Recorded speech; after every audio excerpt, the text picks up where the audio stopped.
Welcome to today's news update, reaching you from our studio here in Lagos, Nigeria. My name is Deborah. We begin from the Republic of Congo, where the Congolese army said it had recovered all its positions, which it said were attacked on Sunday night by former rebels of the March 23 movement in the Eastern Democratic Republic of Congo.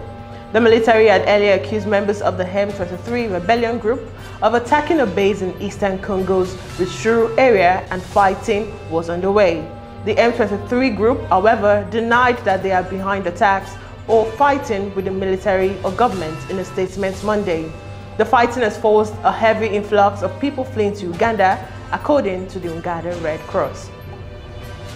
And in Niger Republic, the bodies of more than 20 children killed by fire in a school in Niger were buried on Tuesday in the city of Maradi.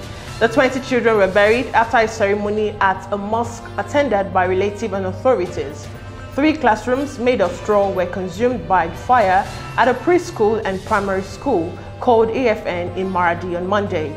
The Niger has tried to fix shortages of school buildings by constructing thousands of straw and wood sheds to serve as classrooms, with children sometimes sitting on the ground.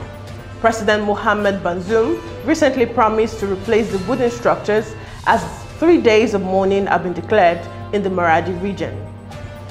And now we head to Malawi, where President Lazarus Chakwera officially launched a 10-year implementation plan for the country. The aim of the plan is to turn Malawi from one of the poorest countries in the world to a lower middle-income country by 2030.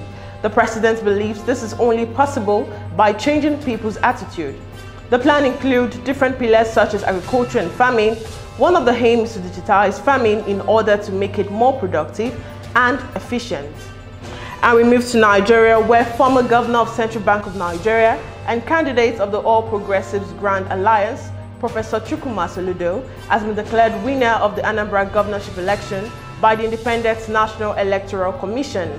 The returning officer of the Anambra governorship election, Professor Florence Obi, announced the results on Wednesday morning at the INEC office in Oka, Anambra State. 61-year-old Soludo won with 112,229 votes, beating Valentine Ozigbo of the People's Democratic Party, who polled 53,807 votes, and Andy Uba of the All Progressives Congress, who got 43,285 votes. Ifeanyi Uba of the Young Progressive Party polled 21,261 votes came forth. And still in Nigeria, the Presidency and Ministries, Agency and Departments are expected to spend 37.8 billion naira to purchase vehicles in 2022.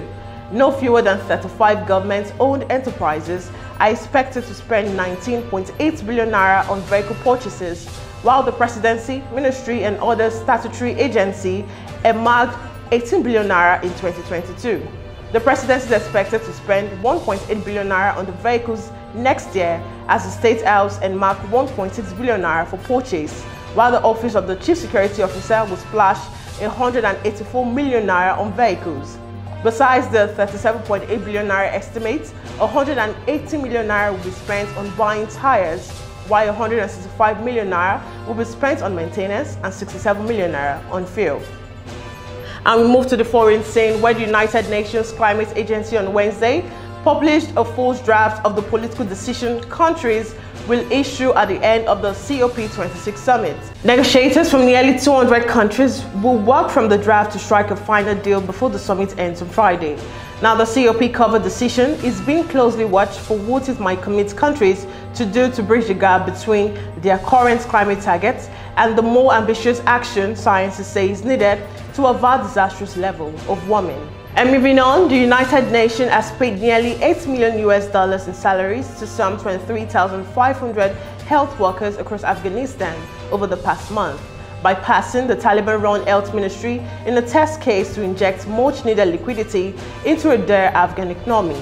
The UN Development Agency, UNDP, and the Global Fund Health Aid Organization teamed up to reactivate a program that had been funded by the World Bank until it suspended assistance when the Taliban ousted the Western-backed Afghan government in August.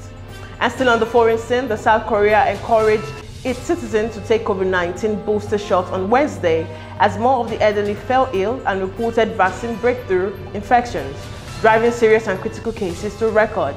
Severe coronavirus cases jumped from the mid-300s in October to 460 on Wednesday, official data showed. Of the severely ill patients, more than 82% were aged 60 and older. Now, South Korea's overall rate of vaccine breakthrough infections remained low at 85.5 people per every 100,000 inoculated. And now on the sports scene, Steve Clarke says Scotland are determined to finish the job and secure a place in the World Cup qualifying playoffs with victory in Moldova on Friday. Scotland travelled to Chisinau, knowing a fifth successive victory will clinch second spot in Group F and ensure the name is in the hat for the playoff draw in Zurich on November 26.